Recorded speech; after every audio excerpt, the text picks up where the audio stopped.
자, 이것저것 정보들이 또 많이 쏟아지고 있는데 정보회의 먼저 시작하겠습니다. DB금융투자 을지로금융센터 이영로 차장 자리에 있습니다. 어서 오십시오. 네, 안녕하십니까. 네. 자, 정보회의 들어가기 전에 기업부터 하나 파고 들어가 볼까요? 네, 알겠습니다. 무슨 기업 파고 들어갈까요?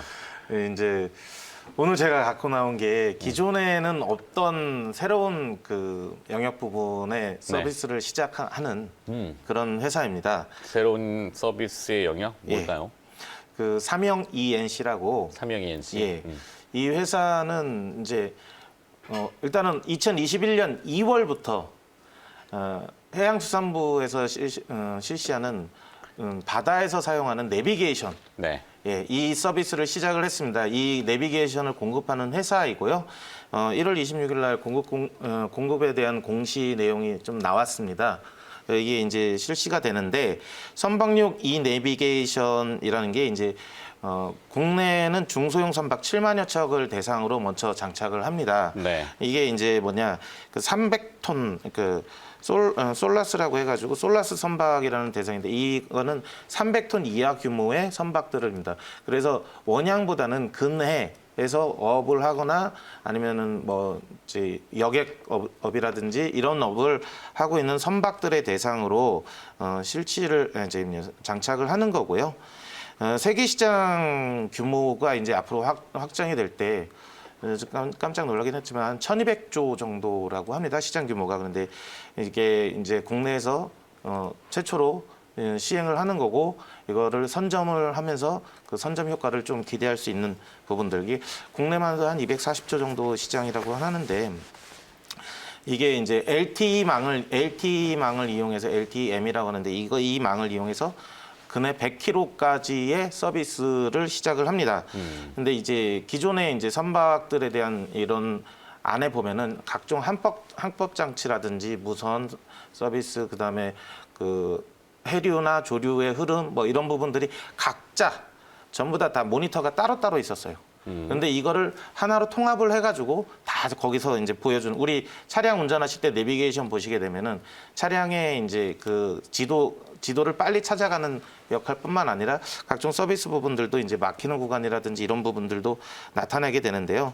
이 해양 선박 내비게이션이 이런 서비스도 같이 지원을 합니다. 그래서 한국형 이 내비게이션이라고 해가지고 국제 해사 기구에서 하는 필수 서비스에 우리나라 해상교통 환경 서비스에 특화된 서비스를 추가해가지고 스마트 내비게이션이라는 브랜드를 이제 출시를 한 겁니다. 네. 그래서 이 스마트 내비게이션은 첫째로 이제 뭐 충돌 사고 자동 예측 경보가 있습니다. 그래서 실시간으로 선박들의 위치를 다 파악을 합니다. 그래서 충돌을 미연에 방지를 하고 그다음에 뭐 암초나 이런 부분들에 대한 것들도 자동으로 계산을 해가지고 그 음성 서비스를 통해서 안내를 해주는 이런 서비스가 있고요. 그다음에 사고 취약 선박 선내 모니터링 서비스가 있습니다. 그래서 뭐 각종 센서들이랑 연계해가지고 해양 내 선박 내에서 화재라든지 아니면 뭐 엔진 고장 뭐 이런 부분들이 나게 되면은 이게 바로 실시간으로 그 해양교통부 쪽에 이렇게 해수부 쪽에 이렇게 넘어갑니다. 그래서 그 주변에 있는 선박들한테 자동으로 이런 부분들이 있다라는 서비스를 해주는 거고 최적 안전 항로 제공 서비스라고 해서 선박이 항해하는 목적지까지 최적 항로를 추천해주는 서비스입니다. 경로뿐만 아니라 현재 해양 경보, 기상 정보, 선박 밀집도 등도 분석을 해서 안내를 해주는 거고요. 이렇게 하게 되면은 연료의 소모를 좀 줄일 수가 있겠죠. 최적으로 이렇게 갈 수 있는 부분들을 안내해 주니까요. 그 다음에 소형 선박 실시간 전자 해도 서비스라고 해가지고 해도의 그 해수의 흐름, 암초, 방파제 공사 여부 뭐 이런 것들을 지속적으로 실시간으로 업데이트를 통해서 그걸 안내해주는 서비스입니다. 네. 그다음에 도선 예선 지원 서비스. 이거는 아시다시피 배를 이제 뭐 항만에다가 이렇게 붙이거나 이렇게 할 때 도선을 하거나 예선을 하는 이런 서비스들을 지원을 하는데 이거를 할 때 뭐 작업 스케줄, 그다음에 기상, 교통 예선 정보, 그다음에 뭐 충돌 위험 서비스 이런 부분들을 도선사한테 안내를 해주는 거예요. 그래서 이런 도전사가 그거를 보면서 편리하게 좀 이용할 수 있는 거. 해양 안전 정보 제공 서비스도 마찬가지로 아까 비슷한 그런 서비스 부분들입니다. 네. 이런 거를 통해서 전반적으로 이제 그 스마트하게 진짜 스마트하게 지원해주는 내비게이션이다. 그리고 각종 이렇게 여러 가지의 그런 운전을 할 때, 배를 운전할 때 이거 보고 저거 보고 막 모니터 이거 보고 저거 다 계산을 했어야 되는데 이런 부분들을 좀 더 편하게 직관적으로 표현해주는 이런 내비게이션입니다. 이런 부분들에 대한 이제 내비게이션을 공급하는 회사입니다. 내용만 들으면은 네. 어마어마한데? 이게 시장이 이제 전 세계 새롭게 시작하는 1,200조 겁니다. 원 시장 다 먹는다는 얘기? 그건 아니죠. 네. 일단은 800억짜리인데. 네. 한국 근해 100km까지의 이거 서비스를 세계 최초로 시행을 하는 거고요. 네. 이게 기존에 서비스망이 없었을까? 서비스망 같은 경우는 아까 말씀드렸듯이 뭐 그 해도 서비스라든지 뭐 이런 부분들 위성을 통해서 원양을 한다든지 이런 부분들에 대해서 일반적인 것들은 좀 나타내긴 하는데 네. 이런 우리 교통 흐름처럼 선박의 흐름 주변에 어떤 선박들이 있고 그 선박을 모니터에 있는 그 선박을 클릭하게 되면은 이 선박의 상태라든지 아니면 뭐 여러 가지 이런 서비스에 대한 것들도 지원을 해주는 겁니다. 이게 이제 한국은 그거를 기존에 2014년부터인가 이게 준비를 했던 거예요. 그래서 되게 오래전에 준비를 했던 건데 그 해안 쪽에 그 LTE망을 갖추기 위해서 좀 시간이 걸렸었고 이게 다 갖추고 나서 2월부터 그 서비스를 이제 시작을 하는 겁니다. 네. 그래서 이제 내비게이션 공급을 시작을 하는 거죠. 하니까 내용만 들으면은 대박인데. 이게 어디까지를 분석을 해야 그렇죠. 되는지. 일단은 지금 이제 아무도 몰라요. 네, 이영도 네. 차장이 얘기를 해줘가지고 찾고는 있는데 네. 내용 찾기는 뭐 단기간에 이걸 훑어보기는 좀 어려울 것 같고. 네. 뭘까 이게 궁금합니다. 일단은 뭔가를 서비스하겠다는데 통합 서비스? 예, 화면에 통합. 나오는 저 피타스? 네. 이건 뭘까요? 이게 이제 뭐 피타고라스의 정리인가요? 예, 여러 가지 이제 그 도선 예선에 관한 서비스 화면인 것 같은데요. 해수부 자료네요. 또. 네, 다 해양수산부에 가게 되면은 저 이제 그림으로 표현을 해놓은 그런 자료들이 있습니다. 그래서 각종 이제 선박의 상태라든지 그다음에 하는 거, 그다음에 여기 옆에 있는 육지 쪽에 있는 그 LTE 안테나를 통해서 실시간으로 이렇게 하는 거고요. 저건 네. 여객 상태나 이런 것들, 사고 유무 어떤 이런 부분들 같은 것들을 다 실시간으로 데이터를 서로 주고받는 그림이 나오죠. 네. 예, 서로 상호간에 하는 거. 이거 같은 경우는 이제 바닥에 암초라든지 이런 것들을 파악을 해서 선박한테 알려주는 거. 그거 지금 내 위치는 여기 있다. 뭐 이런 부분들에 대한 것들을 실시간으로 이제 양방향 통신을 통해서 해주는 서비스죠. 이게 뭔지 모르겠네요. 데이터를 처리하는 기술이 있다는 건지 아니면은 뭐 송수신하는 안테나에 대한 뭐 특화된 기술이 이게 있다는 우리 건지. LTE망 같은 경우 이제 초고속 인터넷 통신망 같은 경우 이제 핸드폰 들고 다니면서 다 하잖아요. 네. 그런데 이거는 이제 인공위성이나 이런 거를 이용한 게 아니라 근해에 서비스를 하는데 그 전파력이 100km까지 이제 먹는다고 하는데 그거를 통해서 이제 선박들 근해에서 활동하는 선박들이 이게 한 해에 충돌 사고가 상당히 많이 난답니다. 우리 가끔 뉴스에 보시게 아니 뭐 되면 해양은 그렇잖아요. 뭐 네. 길이 있는 것도 아니고 그쵸. 그래도 워낙 또 암흑일 경우에 네. 그 시야 확보가 안 되기 때문에 네, 그쵸. 항상 레이더 뭐 같은 장치들을 쓰는 거를 우리가 뭐 많이 화면을 통해서 봤기 때문에 근데 그것만으로는 부족해서 보완책인지 네. 뭔가 혁신적인 서비스나 아니면 기술이 개발된 건지 이걸 지금 잘 모르겠어서. 보완책이기도 하고 네. 어떤 이제 직관적이고 그다음에 음성을 통해서 안내를 하고 이런 부분들 때문에 그 딴짓하고 있을 때 배 운전하시는 분들이 딴짓하고 있을 때도 그거를 실시간으로 얘가 그러죠. 스마트하게 알아서 다 가르쳐 준다라는 거죠. 거고 네. 자동 항법 이것도 일정 부분 좀 들어가는 걸로 알고 있는 있습니다. 건가? 네. 하여튼 이 지리 정보 시스템은 보통 이제 내비게이션은 육상에서는 네. GPS라고 하는 네. 미국식의 이 형태를 써요. 네. GPS가 이제 표준어는 아니고 전 세계가 다 GPS 쓰는 건 아니고 미국의 이제 군사 정보망에서 떨어져 나온 GPS인데 민간용으로 이제 뭐 전향했다 이거가 있고 뭐 중국은 웨이더우라고 네. 또 따로 있고 유럽 연합은 갈릴레오 뭐 이제 러시아 같은 경우는 또 또 다른 형태들이 다 네. 각자 있거든요. 근데 우리나라만의 뭐를 하려면은 위성을 통하거나 위성은 인제 개화되는 네, 그렇죠. 시점이죠. 한국도 그 GPS 기능을 하는 위성에 대해서 이제 서비스를 하겠다라고 해가지고 지금 위성을 발사를 하고 있는 상황이고요. 네. 그래서 이제 조만간에 일단은 군사 목적 위주의 그런 서비스를 먼저 시작을 하는 걸로 알고 있습니다. 하여튼 그럼 시간의 거래에서는 좀 올랐나요? 그 시간의 거래는 얘가 어떻게 움직였는지 제가 보진 않았는데. 파악은 안 하셨고. 네.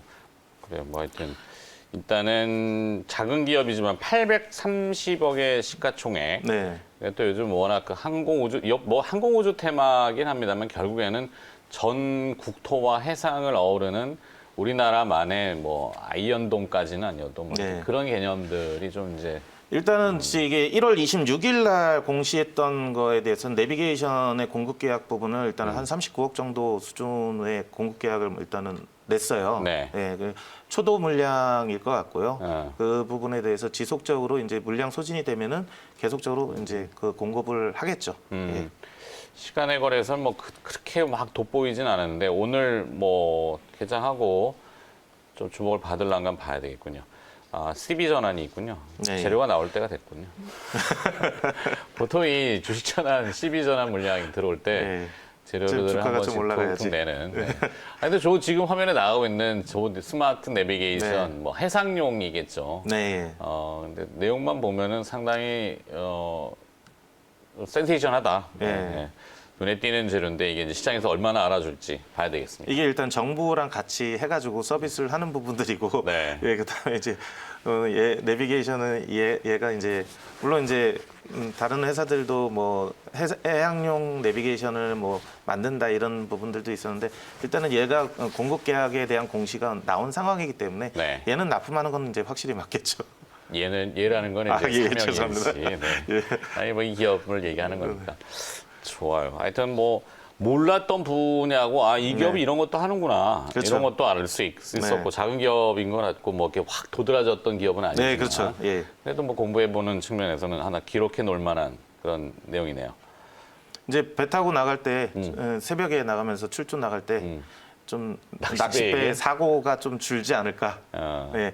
그 전에 이제 모호한, 물길 부분을 얘네가 다 안내를 해주고요. 그다음에 주변에 선박들이 있으니 충돌 위험에 대한 감지를 해가지고 이게 부딪히지 않도록 또 이렇게 회피할 수 있도록 그런 서비스도 할 것이고. 그렇죠. 그런 기능들은 많이 워낙 그 소형 선박들이 많아지고 네, 예. 충돌 사고들이 빈번하다 보니까 그거를 이제 방어하기 위한 네. 뭔가 기술들은 계속 나오겠죠. 그렇죠? 네. 그 중에 이제 삼형 ENC가 가지고 있는 기술이 뭐 하나 있다. 예, 예. 네, 이렇게 정리하도록 하죠. 그리고 시장 정보 얘기 조금 해볼까요? 네. 결국에는 앞서 이 삼형 ENC도 중요하지만 오늘 뭐 시장의 가장 큰 이슈. 핵심은 예. 애플과 예. 현대기아차 간의 이야기인데 예. 어떻게 보시는지. 일단은 저는 이게 이렇게 일단은 현대기아차가 네. 먼저 발표한 거 아니에요. 예. 언론이 만들어낸 네. 건데. 애플이 이제 항상 이렇게 그 먼저 발표하는 거를 싫어한다고 하지만 현대기아차는 발표를 안 했어요. 네. 그리고 이제 오늘까지 어떤 거에 대해서 근데 조회 공시를 요구했습니다. 급격하게 움직여서 조회 공시를 요구했어요. 그러면 회사 입장에서는 이거를 사실 무근이다 이렇게 딱 해놓고서 1개월에 우리 이제 계약한다 하게 되면은 이거는 불공정 공시, 공시번복이 돼가지고 불공정 공시가 돼요. 네. 그러면은 어느 정도 수준까지 뭐 조금 뭐 이야기 중이다 아니면 어떤 이런 부분들이다 그 검토 중이다 이런 정도 수준으로밖에 낼 수가 없는 상황이거든요. 네. 이거를 갖다가 이제 엠바고에 대한 이 협약을 위반했다 이렇게 현대 기아차를 몰아가기에는 조금 애매한 상황입니다. 언론이 먼저 떠들고 그거에 대해서 시장에서는 조회 공시를 요구했는데 대답을 안 하면은 또 이제 회사는 그 불공정 공시가 돼버리고 네. 이게 참 애매한 상황인 거죠. 이 상황에서 여기까지 이렇게 흘러나왔고 이제 막판까지 왔는데 뭐 협의를 중단한다. 어떻게 보면은 애플의 그 전략일 수도 있지 않을까.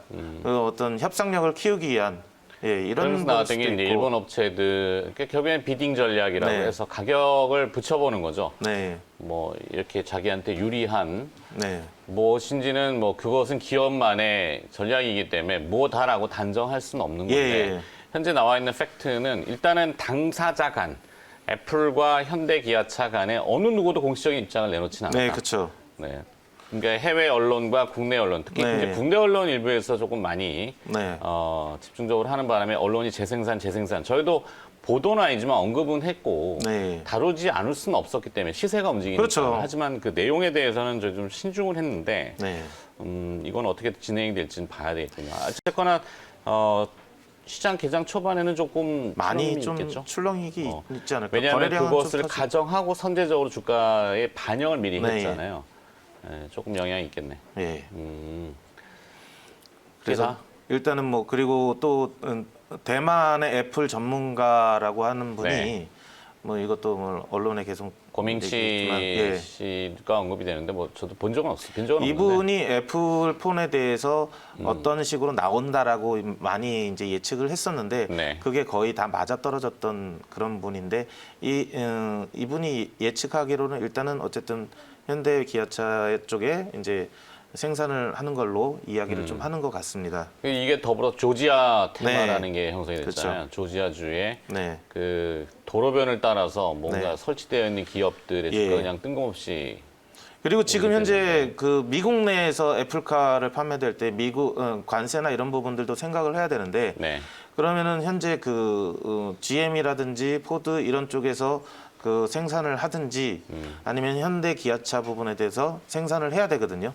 일본 차 같은 경우는 지금 현재 전기차에 관련된 이 내용이 그렇게까지 진행이 안 된 상황입니다. 네. 그러면은 얘네들이 그 기간 내에 맞춰가지고 생산 라인을 정비를 하고 하기에는 조금 무리가 있지 않을까. 그래서 뭐 만약에 이제 뭐 경쟁이 붙는다 하더라도 미국 내 자동차 기업, 네, 한국의 기업 이렇게 해가지고 좀